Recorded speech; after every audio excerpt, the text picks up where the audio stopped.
welcome to another conversation. Let's talk about panic. Today, we're going to talk about the lovely emotion of panic and what it really is all about. I have some people here who are going to talk with me, fellow DEI licensees. I have Heather Giasson, who's a DEI licensee and acupuncturist up in Canada. I have Sarah Alexander, who is also an LCSW up in Portland, and fellow DEI licensee, trainer and consultant. And then Sue Barclay, who is over in Scotland. She's a newly licensed DEI trainer. And then myself, I'm a DEI licensee trainer and consultant, and I teach a series of courses at Empathy Academy, the befriending series, so that you can learn to befriend your fear, your sadness, your shame, and your anger. Such fantastic emotions to clasp close to your breast, right? Today we talk about panic. This is such an interesting emotion because I think mostly because it has been mislabeled and people have maybe the wrong impression about it. So first of all, let's talk about what panic really does. What is panic? When panic shows up, what is it trying to do? Sarah, you're nodding your head. I have all kinds of ideas. But stop me if you want. I don't want to take over. But the panic, I wish we had two different names for this because panic is actually two different things in my mind. Well, it has two different flavors.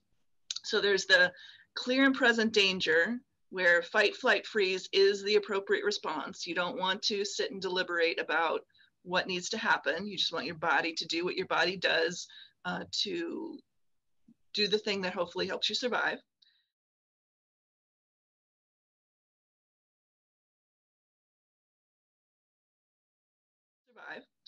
And then there is panic that has its roots in the past.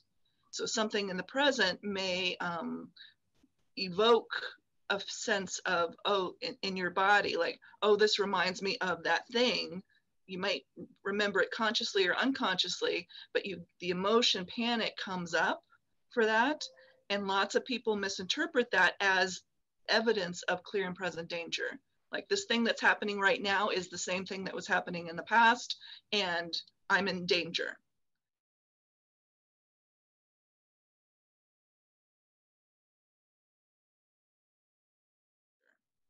When really this kind of panic that has roots in the past is all about the healing action, because fight, flight, freeze are not appropriate for not appropriate responses for things that aren't danger.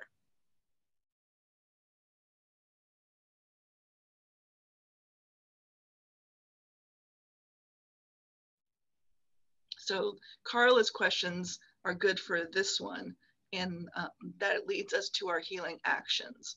And in my mind, looking for and acting on the healing action that panic is prompting you to move towards, that helps a person separate the past from the present. So they can say, oh yeah, that person's look or that person's comment or this series of events that happened right here, this is not that thing that I was unprepared for or didn't have resources for in the past. I have knowledge now, I have power now, I have resources now. I just need to get myself in the present moment with this healing action so I can respond to this situation rather than that other situation in the past that was overwhelming for me. It sounds like what you're encouraging is for people to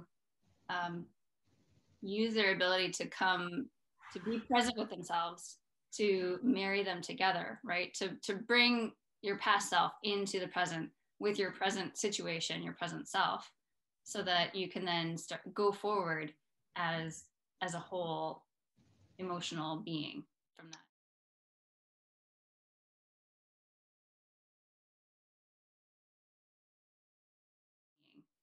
I hadn't thought about it that way, actually, but I like that. Yeah, because before I was thinking the past self needs to stay in the past, though that past self can be healed. But in the present moment, the present self needs to be able to respond from the present self. But that integration of the whole, yeah, I think that's really important. Mm-hmm. I like that. I like that. Thank you, Anchen. Mm-hmm.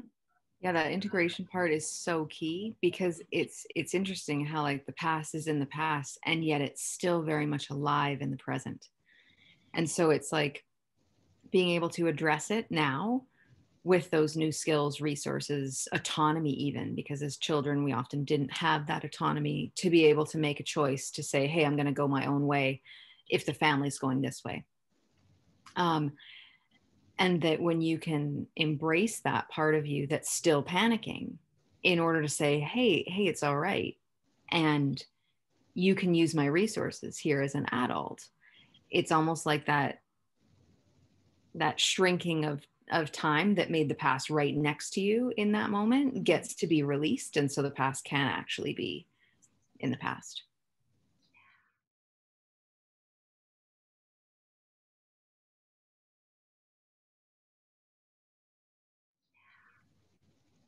I like that, the shrinking of time. Yeah, it's so interesting. Like, and it comes up with pain a lot in my practice, because everybody that's coming in is injury recovery. And there's so much panic about whatever their associations with pain is that it's like time is all folded into an accordion, and everything shows up in that moment. It's so fascinating. Oh, so what you're saying is that you see people who have an injury from a current situation, but it brings up all their past stuff about, past injuries, or when things didn't heal, or essentially when they were afraid for their survival in some way. Yeah. Clearly, panic is a really intense emotion. Very intense and very important. Yeah, I think it can easily get framed as the bad guy. But if you remember that all these emotions have jobs to do, and the job of panic is to help you look for and act on your healing action, that's a good thing.